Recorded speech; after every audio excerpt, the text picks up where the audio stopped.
Recording. Got it. Hey, welcome to the November AFTW meeting. And I'm the unofficial host. That's Brent Crow, if you have not met me before. We also have on live with me is Jim Pittman, along with Stacy Elliott and a bunch of other people here, which I'm very thrilled we get such a following. But this is a unofficial ad hoc group. There's no real leadership. It's just a collection of people who are interested in aviation safety and wanting to influence the safety of the practice areas and airspace that we share and the airports that we share. So with that, let me quickly just go through a couple of housekeeping items. First, if you're new, make sure you have your name and title. Jim, do you want to tell them how to do that if they just have a phone number up or something?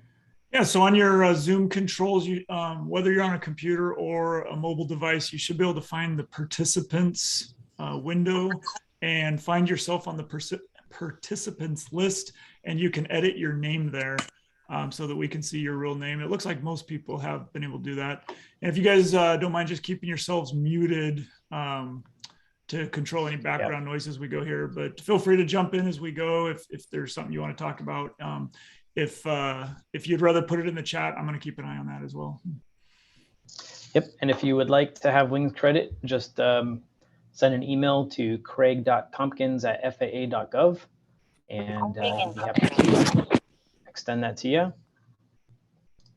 And with that, we'll go ahead and kick off into our business items today. So we've tentatively prepared a agenda, which just kind of has some hot items that we've heard through the grapevine and around the town here to talk about. So the first one is just Stanfield Stack. We always hit that one because it's just our favorite subject.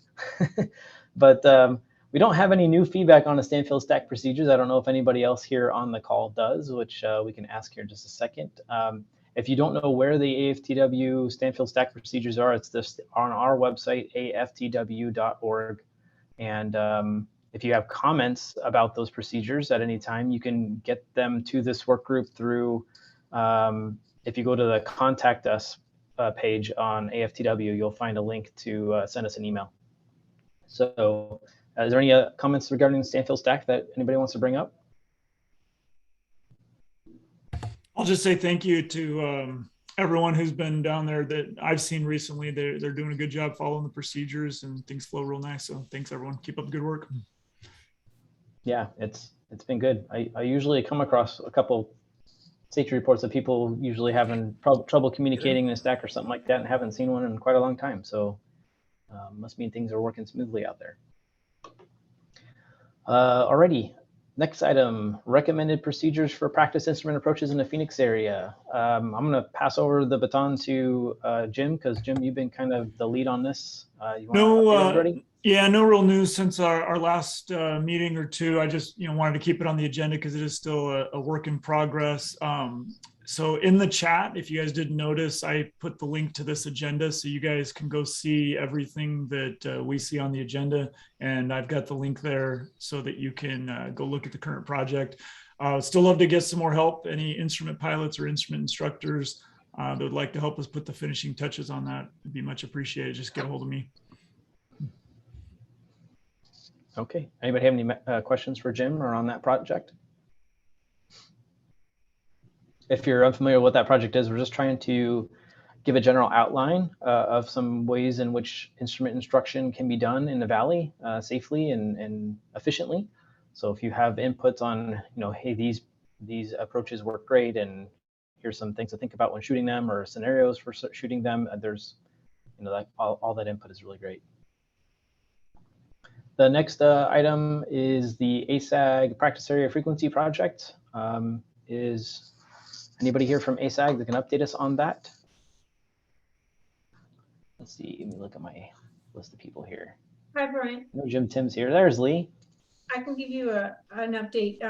We have one further question into the FCC about their CFRs in preparation for requesting a waiver. It's coming along, and San Diego has now asked us to, we're paying it forward. Arizona's paying it forward with San Diego. as they try to do the same. Thank you. Okay.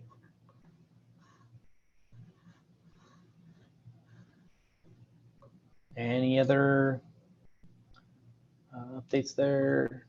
Next, moving on to the practice area overlays. Stacy, you want to give us an update on any charting? I know you're working on another draft.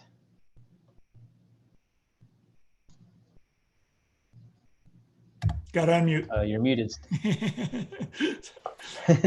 There, now you can hear me.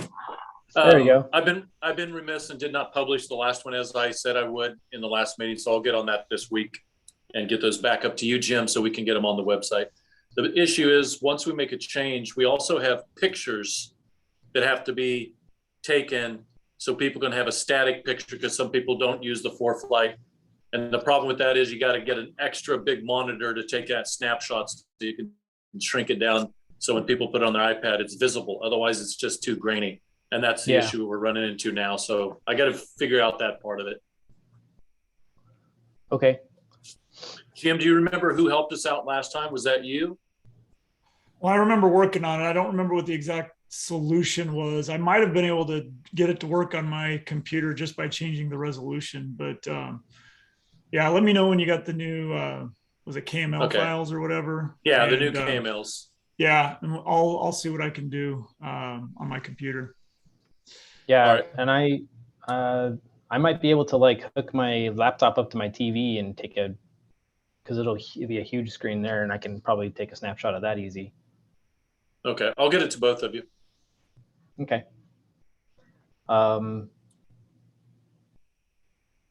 Cool. Next thing, airports.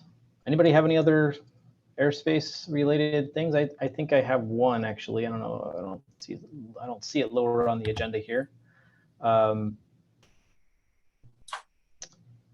I'll bring it up now. If you look on your terminal sectional charts, you'll find an airport called Hidden Valley that's to the south of Phoenix. And there's parachute jumping exercise that happens, or it's a parachute jumping area over that airport, about a 3 nautical mile radius. I can't remember off the top of my head the altitude that it goes to, but make sure that you're checking what frequency to use for that. I think some people have been utilizing practice area frequency, but we just had a conversation with a jump operator, and they were talking about how they're talking on CTAF, or I should say Unicom 122.9 for their base ops, but then I talked to Tracon on the published frequency, which is on the chart, 123.7. And I just want to advise everybody, if you're flying through that area, make sure you're talking with Tracon to get an update on the parachute drop area, so you're not flying through it when there's live jumping going on. But I think this highlights an issue that we've seen with some flight crews not realizing how to know where parachute jumping areas are. And if you're at one of those, make sure you go check out your chart supplement. Used to be the old green book, now it's a digital file that pretty much everybody downloads. But you'll need to go to, I think it's like page 397 or something like that in the back of the book. And there's a listing of all the parachute jumping areas, where they're located, their distance as far as radius, up to their altitude, and what times they're in operation. It also lists the frequencies for each of those major areas in which to contact for jump operations and what the status of them are.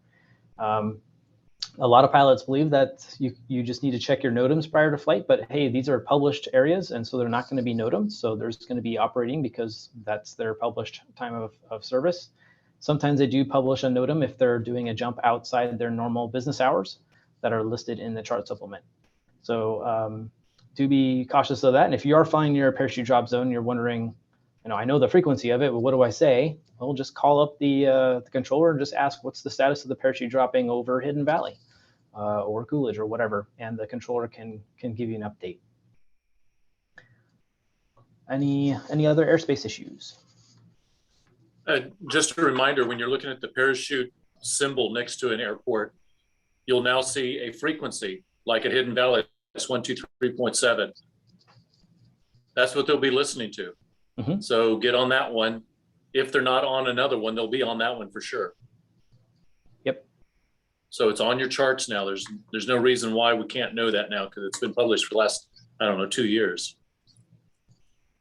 Phoenix Approach broadcasts on 23/7 and 24/9 for those parachute operations over Hidden Valley. Right, So and that's why it's listed there. Yep. And that's who's controlling them. They have to be talking to them, and so that's how you can listen to what's going on. Like over at Coolidge, it'll be what 125.5. I want to say. Let me see, Coolidge 125.25. Yeah, but they're also on the Coolidge, and they broadcast on Southwest practice or Southeast practice area too, all at the same time. I've got a question for Matt. Thanks for being here, Matt. So the published frequency south of Phoenix is 23/7, and we usually observe that you guys are using 24/9. What dictates that? Or, what is it on your end that you decide which one is primary?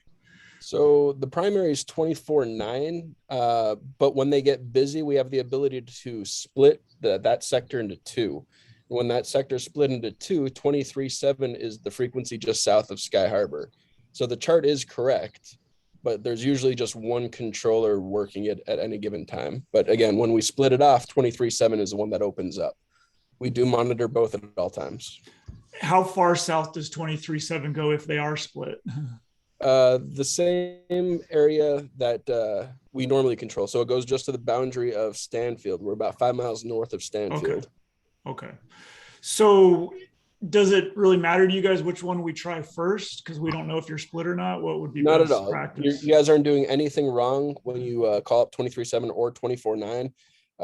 Myself, I usually have 23/7 in a loudspeaker, and I'll just say aircraft calling on 23/7, or whoever's looking for flight following, call me back on 24/9. Some controllers will have both of them in their ear, and it doesn't matter to them which one you're calling on. So, all right, good to know. Thanks. Yep.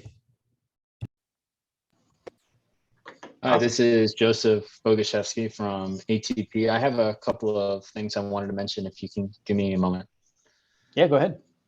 So the one thing I just want to give vigilance to, as well as a reminder, that there's an acrobatic box west of the Santan Mountains. So people should be vigilant, especially if they're doing the Santan departure out of Gateway.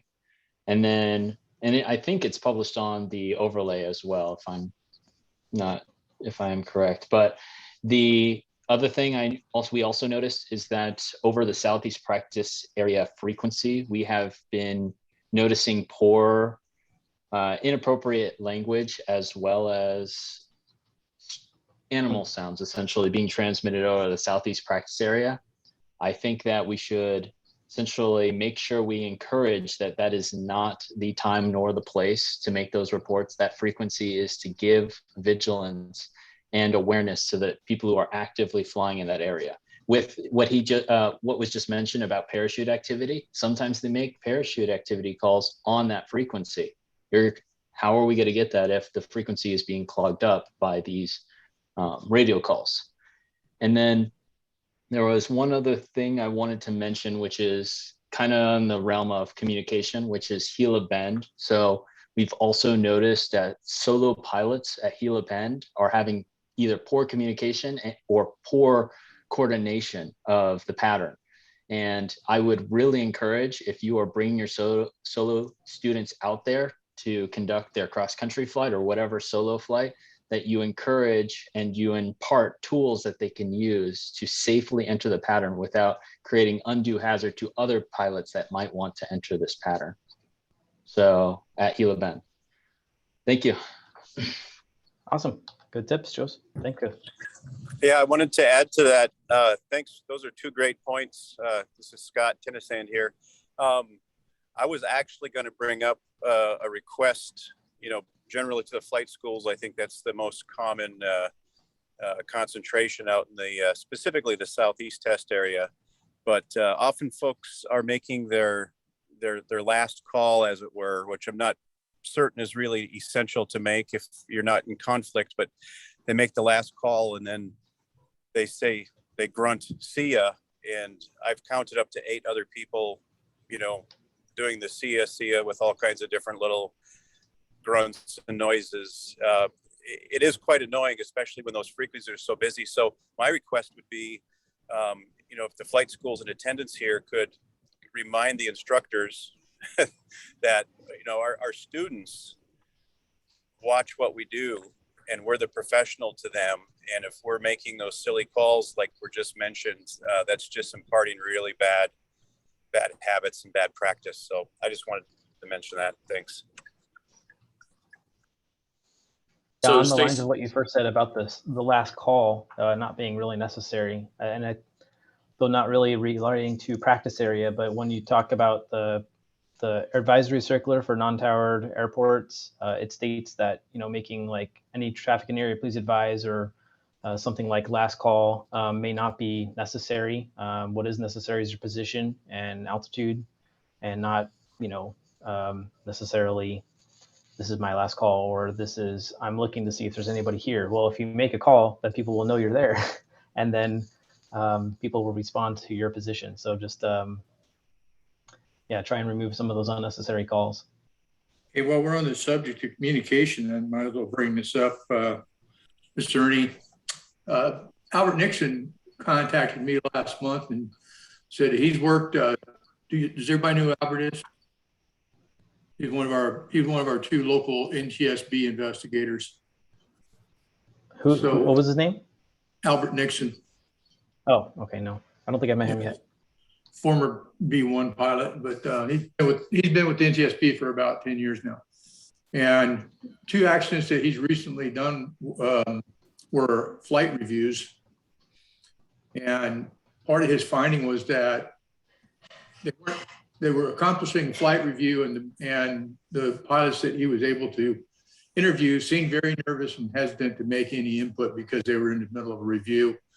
Not sure from the TFI perspective, but they appear to be slow at making inputs as well. And he thinks that maybe we should emphasize covering the appropriate issues during the brief, not during the flight.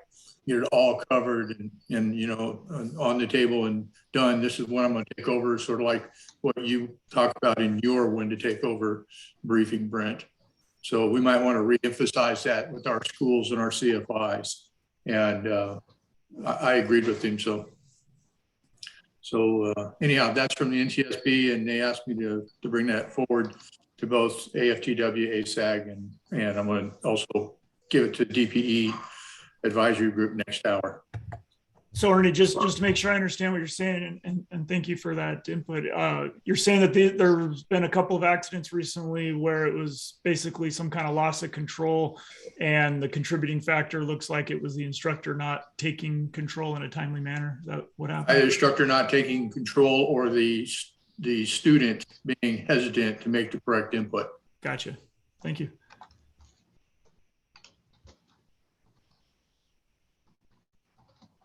Does anybody have anything else for NTSB or for our office? I think Craig's coming over in just a minute. Cool.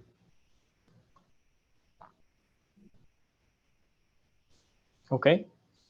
I will push on through the agenda here. So moving into airports with Marana. I don't know, Lee, if you want to speak to this agenda item, but there's a website that I have that has a listing of some really helpful insights to how to get in and out of Marana safely. And there's a request that, don't send solo students on their first cross-country solo to Marana. It's a pretty complex airport with perpendicular runways. It's non-towered. There's parachute jumping. There's a lot of different variants as far as operators using the field, as from an ultralight all the way up to military, high, fast-moving airplanes. So it can be a very complex environment. Is there any update on safety video, Lee? I'll put the link to the safety video in the chat, and I know Jim's working on getting that posted on the Marana page on the AFTW website. And actually, Jim didn't remember that was on my to-do list. So I was remembering that we were waiting for the final version. Is the one you're posting in the chat the final ready to go? Yes. Awesome. Yes. I'll get Brian that updated. Stamper played a big part in that. That's him in the narration, and he did the editing.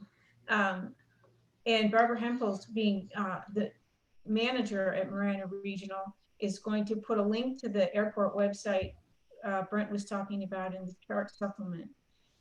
in order to share the video, which is on YouTube, and they don't put YouTube links in the chart supplement. So this is a great workaround, and it shares even more information.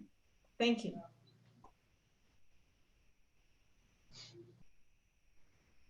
Did you already share the link in the chat?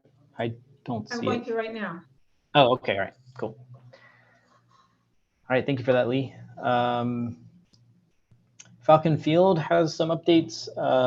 We're starting up a working group. It's a kind of just like this group. It's like an open forum for the operators on the field that fly in the pattern. And we're just trying to have a work group to solve some complex issues and just raise awareness of safety risks at the airport.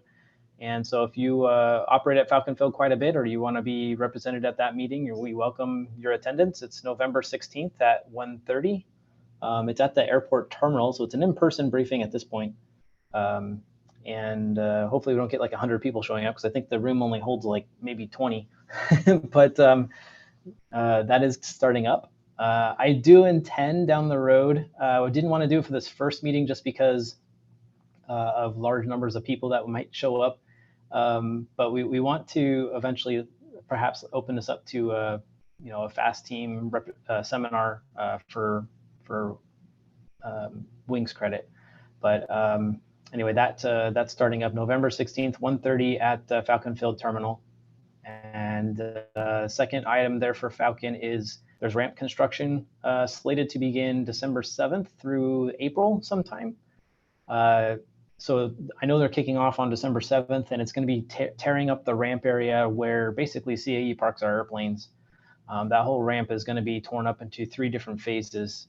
That's going to cause some pretty significant headaches as far as parking on the airport. Matter of fact, the airport authority is having to put several more tie-downs spots on the ramp, just so that when CAE moves our aircraft during the construction, we'd have a place to park our airplanes. So we're going to be taking up a lot of the transient parking spots. It's going to be kind of crowded for each phase is about 30 to 45 days. And like I said, it starts in December 7th and goes to somewhere in April. Hopefully that won't affect too many other people other than CAE. But if you are planning on trying to go there, and transient parking might be full. So just make sure to watch out for that. Does anybody have any other concerns regarding airport specific items they'd like to bring up? Brent, is everybody aware that the closure of the South Runway has been postponed until spring? Yeah, that's a very good point, James. Yeah, the South Runway was slated to be resurfaced, and they decided to postpone that till late April or next spring or summer, as they don't have the temperatures to do the repair properly. So if you heard that there was construction on the South Runway at Falcon, that's been delayed.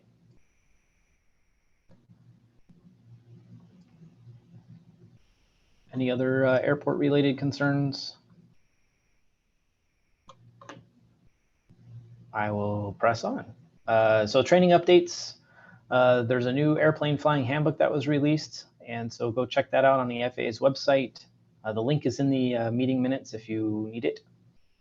Our second item is a question. So should instrument pilots still be doing 30-day VOR checks when they have a lost GPS?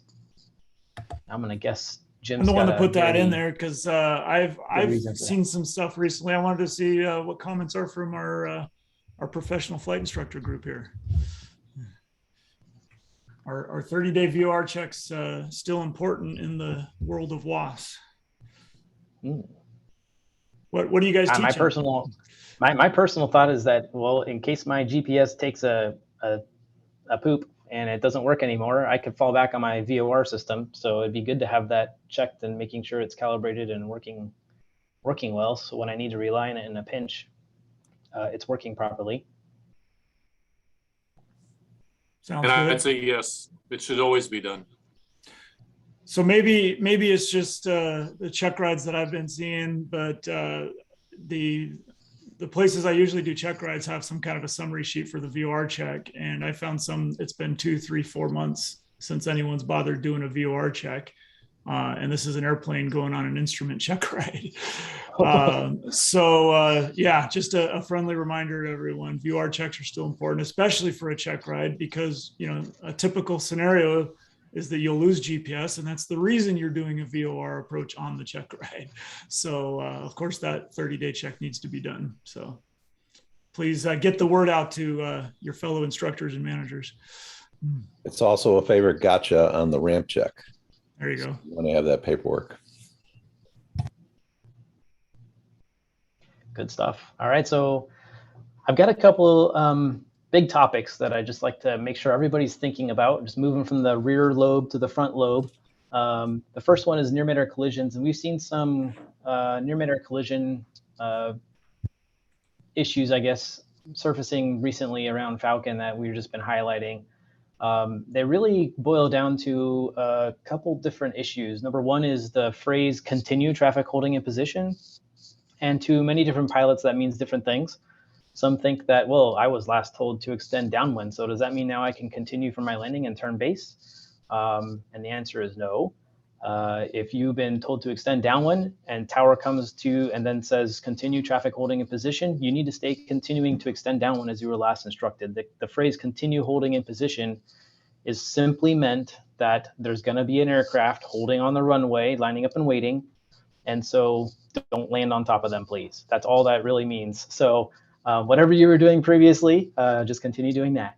And we have a lot of folks that misunderstand that phrase. We even have some folks who will be on base and they're told to continue traffic holding in position, and they fly through final into the parallel runway, causing a traffic near collision on the parallel runway approach. So make sure that if you're an instructor and you got a student, they are very familiar with line up and wait instructions, both on the ground and in the air, and what they sound like and what they mean. The second thing is, Brent, yeah, go let me ahead. jump in a second, because I think I can Please. give you some insight on why that confuses people.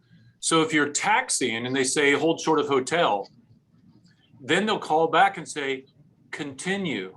Continue taxi, right? Right. And so now you're continuing taxi, but in the air, when they say continue, you're supposed to follow the last command given.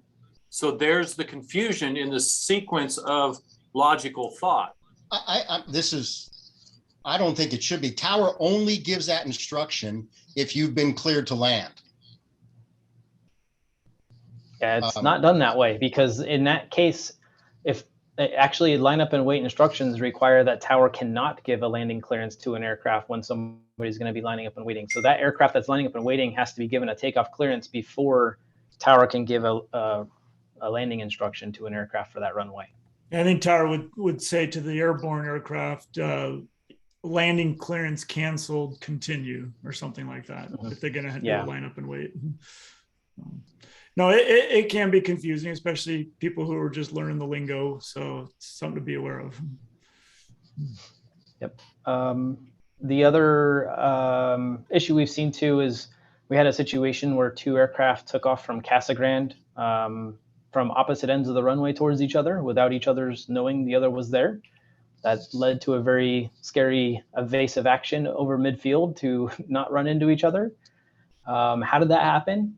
It's just environmental factors, really, and human factors all collating together and causing a snowball. But let me just state, if you're at a non-towered airport, how do you know there's no other aircraft taking off from the other runway at the other end? Sometimes you can't visually see the other end of the runway from where you're at.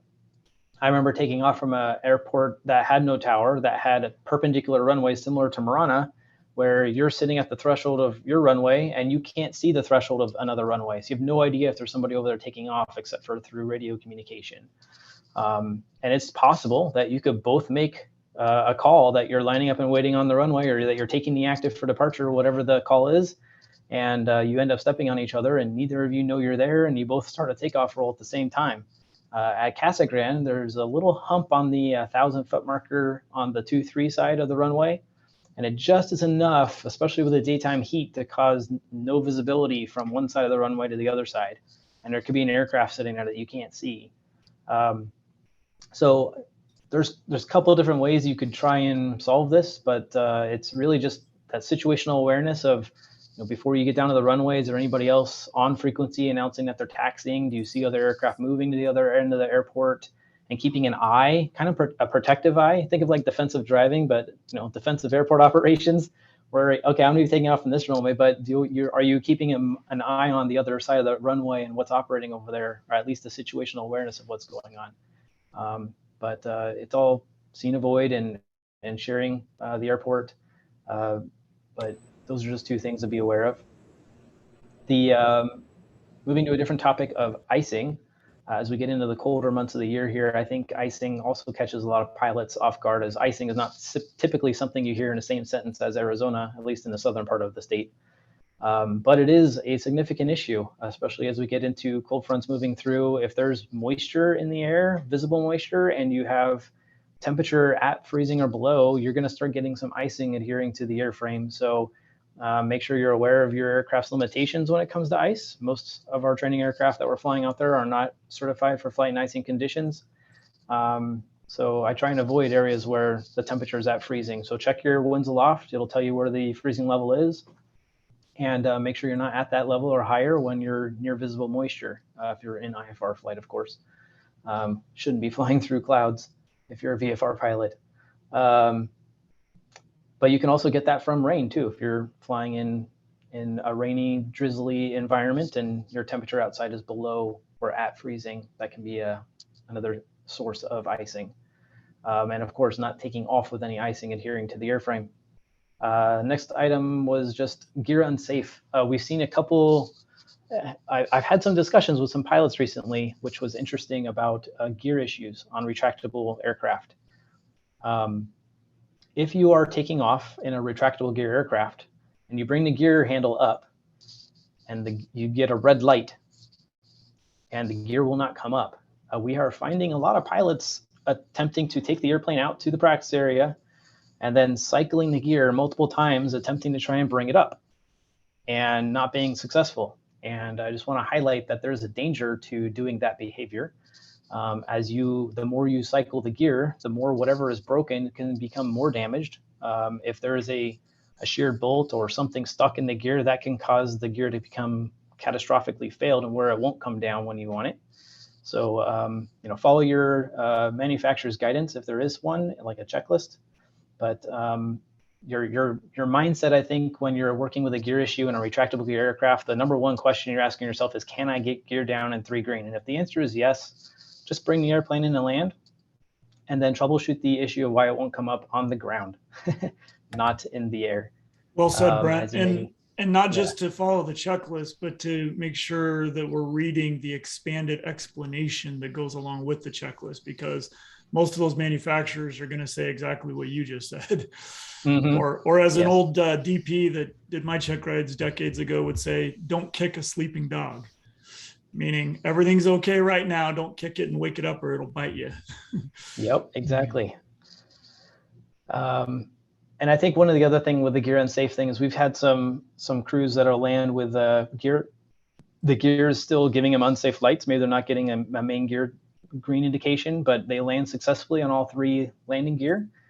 But you don't know if it is just a micro switch issue or is there really something weird with the gear not being locked. So, it might be better to, stop on the runway, get the gear looked at, pin it or whatever you have available, and then once it's declared safe, to continue taxiing it to the ramp. Would hate to see the airplane destroyed during taxi when you knew there was a potential issue and continued operating the airplane anyway. I think that's it from the gear issue side of the house. We have an alibi in the chat. Go ahead. Was it? Hang on, let me pull it up. So your continue. Who wants to talk about continue? Oh, okay. Yeah, Mason, go ahead and unmute.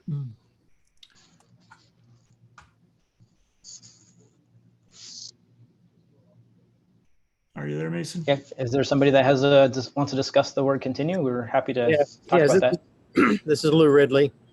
I'm a retired controller, 38 years, corporate pilot.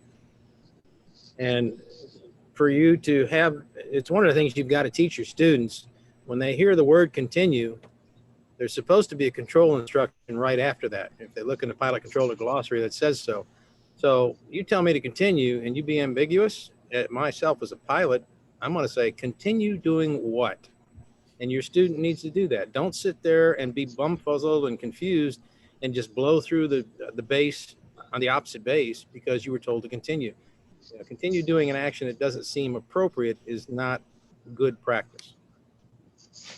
Yeah, absolutely. And you bring up a very good point that in any case where you're unsure of exactly what the intention that air traffic control is trying to get to you, to ask. Or in what I sometimes tell my students is, if you don't know what you are being asked to do, tell the controller what you're going to do and see if they come back at you with a, no, that's not what I'm trying to say.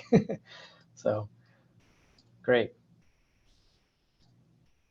And then the last topic I wanted to bring up was just VFR into IMC. Again, coming up into the colder months, we get lower cloud ceilings and some weather patterns that will move through. And it almost never fails that you sometimes find pilots trying to get through the weather, around the weather, and coming close to flying VFR into instrument meteorological conditions. So make sure you're thinking of, when you're doing your flight planning, to make sure you know where the weather is, where it's moving, what the visibility is going to be, and come up with a contingency as to, hey, if I can't get through this part of my flight, where can I divert to? What are my options in the case I can't get past that weather because I'm VFR and that weather is IFR? I find a lot of pilots will do whatever they can to get around the weather, not because they're forced to, it's just because they have no alternative plan. And I think their only way is to get, I was planning to get from point A to point B, so I need to find a way to get to point B instead of taking the logical approach, or maybe I need to return to point A, or maybe I need to go to point C. So be thinking about contingencies as weather starts to move in, and don't be locked into a dangerous situation that kills many pilots every year. Moving on. Yeah, go ahead, James. Looking at working with accident reports for a long time, it's a fatal decision to go from EFR into IMC. Always be prepared, because it's not a good move. It generally winds up with a fatal accident. Yep. I'd like to and I got a address couple one of comments. Yeah. I'd just like to address the one. So if any aircraft ending with November Delta does something at Pegasus or any other airport, just simply call me and let me know, because no, that's not what we're supposed to be doing. Yeah. I appreciate whoever made that post on the chat. But yeah, if you're flying around a private airport, I've seen a couple instructors in the past think that, well, it's a private airport, I just can't land there, but I can fly the pattern all day, can't I? And you end up just going to piss off the airport operator and the people who live around that airport. No, it is a private airport, so please leave it alone, and don't be buzzing them. That's considered rude. So. And thank you, Bob, for the reference from the air traffic control handbook. Yeah, we got landing information, continue. Note, additional information should normally be issued with instructions to continue. For example, continue, report 1 mile final, continue, expect landing clearance 2 mile final, etc. So, very good point. All right, and then Carrie Grant, are you on call? Carrie, you're here. Do you want to share some information related to practice approaches being denied? Hi, certainly. Paul Wigeman he was over at Goodyear, now he's at Glendale, has shared with me that he has had some problems with getting approaches into Glendale, particularly not so much actual getting the approach, but being able to get handed off from Luke approach into Glendale's airspace. So I just want to keep track of if we're having other problems with that.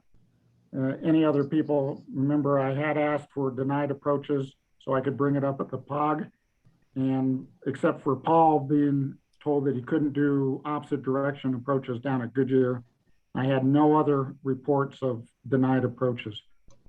So if I don't get any reports, it's not a problem. And the other thing I'd like to bring up is November 30th is the deadline for the General Aviation Awards for the banquet. We are going to have, the banquet is on the 29th of January. We need the nominations for CFI of the Year, Avionics Technician, and Maintenance Technician are combined in one award. Airport of the Year and Fast Team Rep of the Year and ATC Communicator of the Year. So we are looking at having the banquet.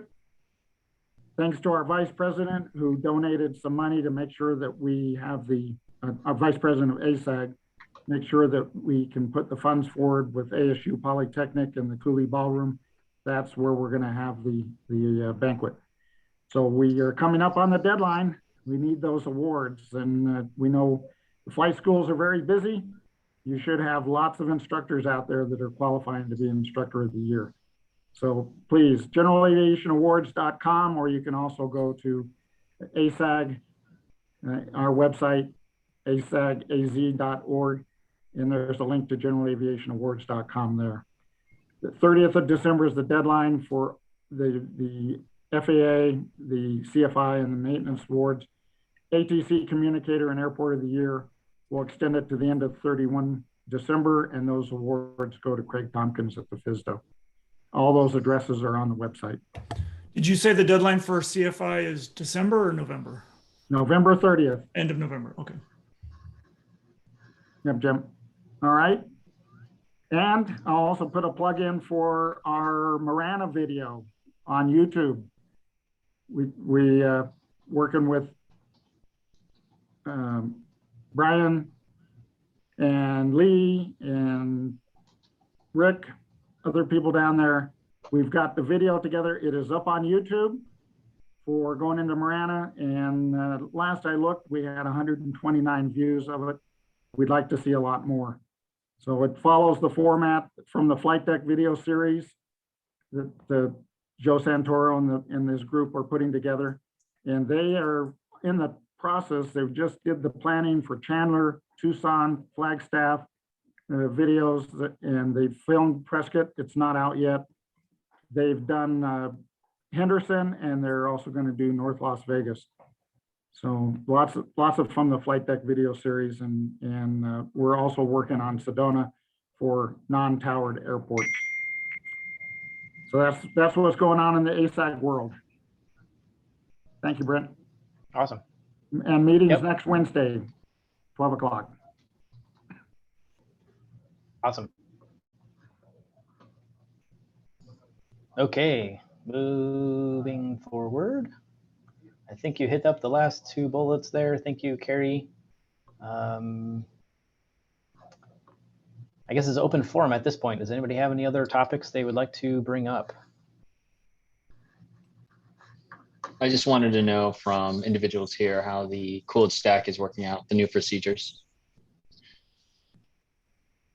If it's working out well, or if there's any safety issues we should bring up. I guess no news is good news. Yeah. Have you been seeing any issues there? At the moment, no. I just wanted to know if any other flight school or any people that fly out there have noticed anything that could be an issue or has been an issue, just so that if that were to occur, we can let our instructors know and how they should appropriately react or act. Awesome. Yeah, I haven't heard any news either from our crew, so. John, are you raising your hand or did you click that by mistake? No, that was on purpose. Go ahead. Jump right in. John Tract, a private pilot based down at La Cholla Air Park. And I recently had a Avidyne GPS Navcom installed in my airplane. Since we got so many resources on this call, I'm just wondering if there's anybody in the Tucson area that feels very comfortable with that equipment and might want to give me some instruction. Lee is a good point of contact down there. Lee, do you mind helping point John in the right direction? No, Barbara, do you have some ideas?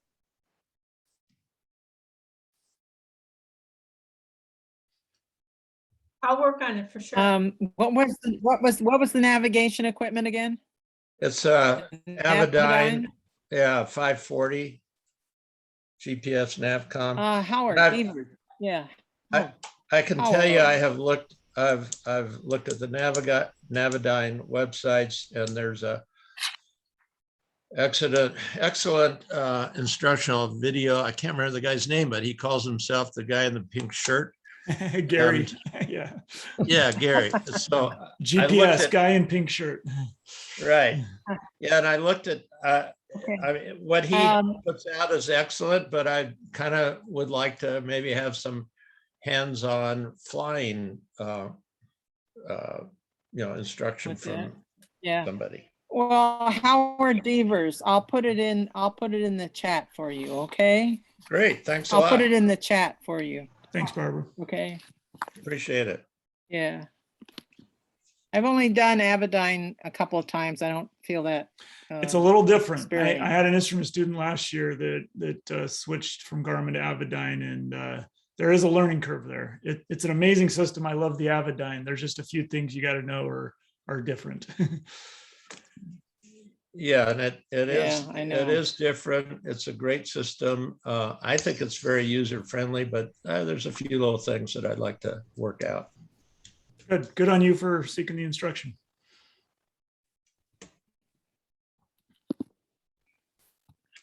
Awesome. Any other concerns, questions, comments? I have a comment about the current event, if I could. Sure. All right, I just put it in chat on November 22nd, 6 p.m. Arizona time. I'm doing a webinar on CFIT. The inspiration is the Superstition Mountain event that occurred 10 years ago. There is some new information that has not been discussed, at least not to my notice. And the focus of the webinar is to involve the audience in a planning scenario, as if you were all PICs of this particular flight under these circumstances. And the idea is to make all of the aeronautical decision or planning decisions involved in completing this entire flight all the way out to Safford. There's a lot to be discussed, and which goes beyond the incident itself, because the flight didn't get very far. So that's really the focus of the event, and it's going to be very engaging, very thought-provoking. Hope you can all attend, and I would invite you to, spread the word as well. And a shout out to Lee for doing just that, and thank you for doing so, Lee. And thank you. Awesome. Yeah. See if it's a great task. So I was talking with a crew a couple of months ago who went into, they were descending into Nogales, and they had just planned their flight to be from top of descend down into the pattern altitude. And the instructor's iPad, who had floor flight running, and it gave a terrain alert. Of course, all they see out in front of them is blackness, except for the little light from Nogales in the distance. And so they leveled off and then landed at Nogales. And it wasn't until later, when they returned back to home base, we reviewed the flight data from the flight and found out they were only about 150 feet from hitting a ridge. They had no knowledge it was there. So if you're flying at night to some destination out there and it's in mountainous territory, stay at your cruise altitude till you get over the top of the airport and circle down within a safe range of the airport with the airport lights in view below you. And that's a much safer way to enter the pattern at night, especially if you're unfamiliar with the territory around the airport.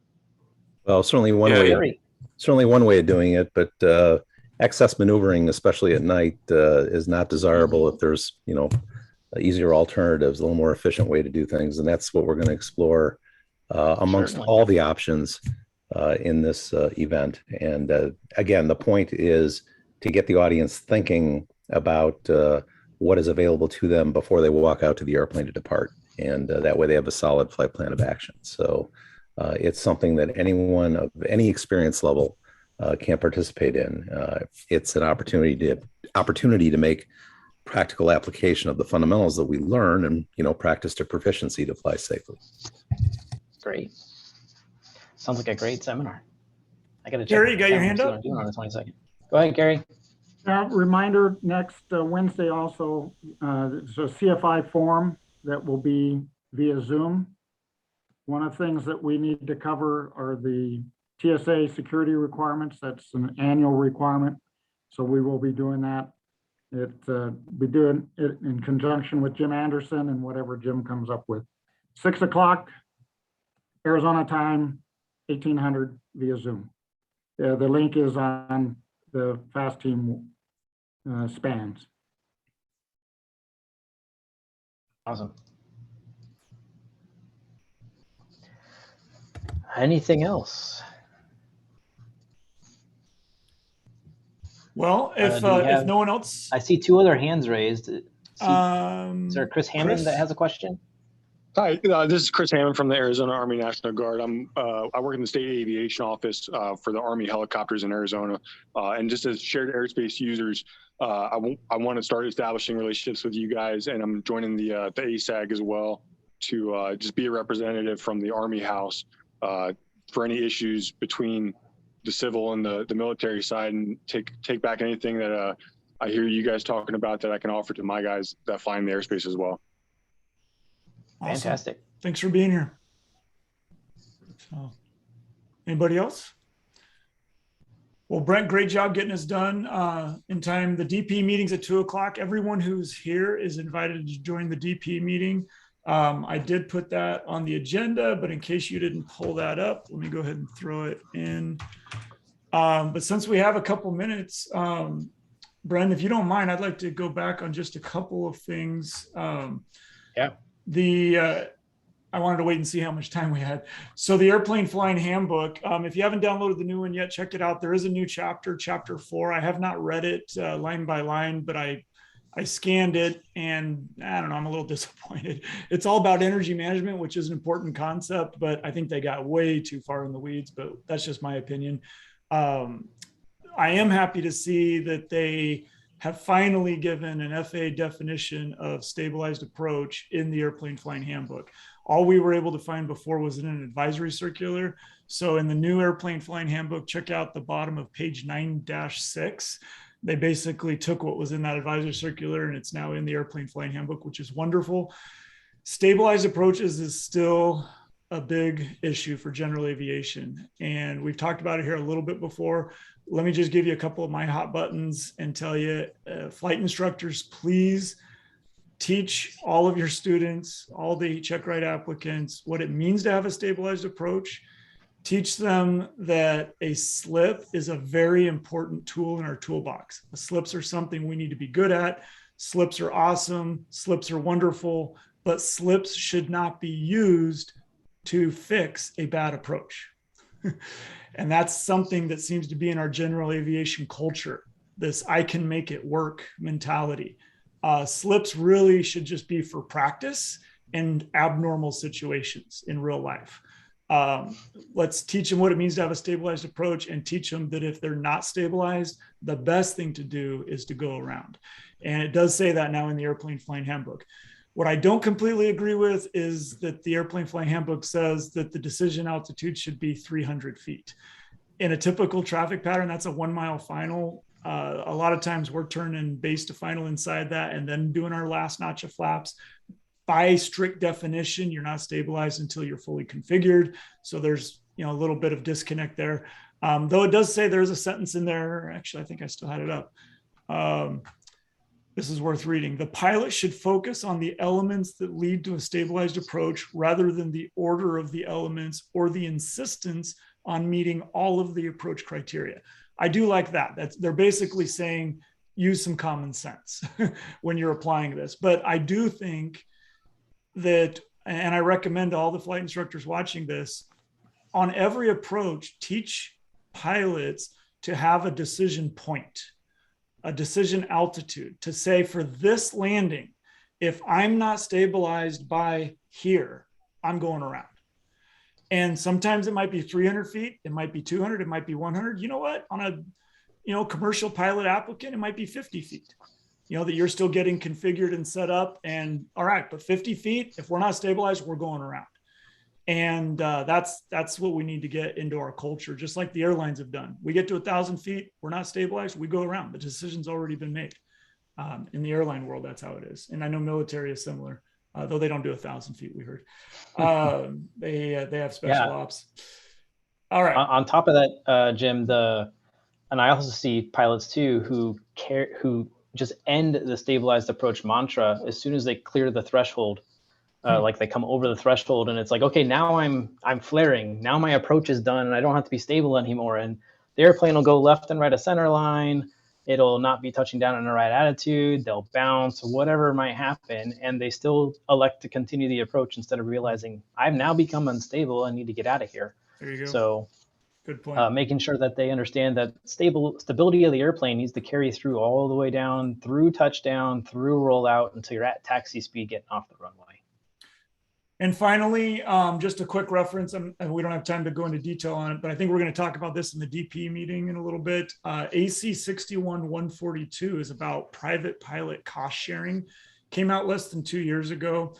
One thing that I've seen come up recently is understanding, like back when I learned to fly, we just focused on the whole pro rata sharing expenses. And that was, as long as we weren't holding out, running a business, that was the end of the discussion. But the FAA has now defined and clarified this thing. It's called common purpose. Basically, if a private pilot is taking a passenger and the passenger is the one that chose the destination, that should send up red flags. Something as innocent as a neighbor saying, hey, I got a meeting in Flagstaff. You're a pilot. You want to save me the drive, fly me to my meeting. That needs to send up red flags. So check out the advisory circular. They give some great examples in there. And that's my understanding is that even without cost sharing, even if the pilot pays for everything, just the fact that you're giving a ride to someone and the pilot did not choose the destination, no bueno. So that's it, AC 61-142. And Brent, I'll let you go ahead and close it off by mentioning okay. Unless anyone else had anything real quick. The next meeting should be the last thing on there. Yeah, so next meeting is scheduled for Tuesday, January 11th in the new year, and it'll be at 1 o'clock. So there's a registration link in the agenda if you'd like to register early, but you'll see the spans come out. And that is it. There'll be a DPE meeting probably following that meeting, I imagine. And the registration link is going to stay the same through this year and next year. It's the one that's at aftw.org. So you can just go there, look for the next meeting link, follow that, and it'll take you to the Zoom page. You can actually go there right now and register for every meeting through the end of 2022. Fantastic. All right. Great job, Brent. Appreciate you. Cool. Thank you, Jim. I appreciate the help with the agenda. Question for Jim Pittman, please. Looking at chat, I see a link to a Zoom meeting. Was there a spans notice that goes with that? Looking at what? In chat. Oh, in Jim chat. No, the one that I just posted is for the DP meeting that starts in 1 minute. Okay. So everyone here is invited to the Arizona DP meeting. So cool. Thanks for asking. All right. Thanks for being here, Bob. Appreciate you and your input and looking forward to that CFIT seminar. So, all right. We get her done. All righty, guys. Have a good one. Thanks for coming. Thanks. Thank you. Bye-bye.